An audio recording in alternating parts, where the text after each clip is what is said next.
Inizia proprio in questo momento il match. Può ripartire ancora Foligno. Zelli. Narcisi, il tiro bello, è il primo gol per il Foligno che passa subito in vantaggio. Narcisi non le riesce, quindi può ripartire. Pezzoli adesso, poi Narcisi prova a ribadire, Aliotta. De Sarro fa suo il pallone, appoggia indietro per Alves. Bello il lungolinea per Foti che prova il tiro. Correa per De Sarro. Baldassarri, il lancio per Narcisi, il sombrero su Zaga. Questo calcio di punizione, il tiro e la respinta di Alves. Il tiro è la risposta per portarsi in parità. Zaga, il tiro e la deviazione.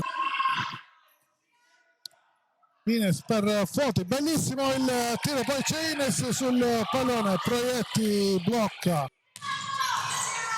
da Narcisi. Ora il tiro da Baldassarre che poi si fa tutto il campo e serve Narcisi che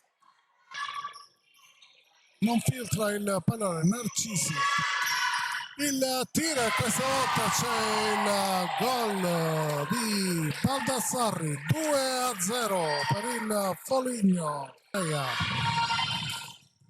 Dos Santos intercetta il pallone, poi appoggia avanzare. De Sarro però intercetta la palla.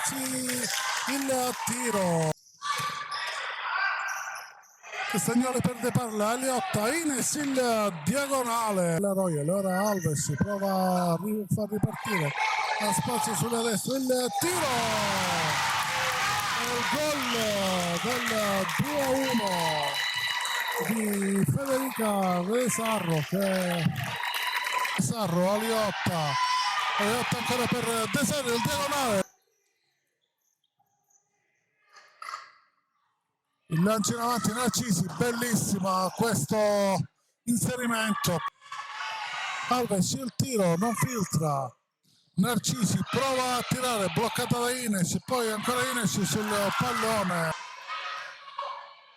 Alves, l'apertura per De Sarro, poi Foti che si vuole tirare, poi il tiro invece di Alves. Ancora De Sarro, il tiro, il diagonale, splendida la risposta di Proietti. Ancora in attacco la mezza e poi il tiro finisce qua la partita. 2-1, vittoria del Foligno che condanna matematicamente alla Serie B la TNT Royal Lamezia.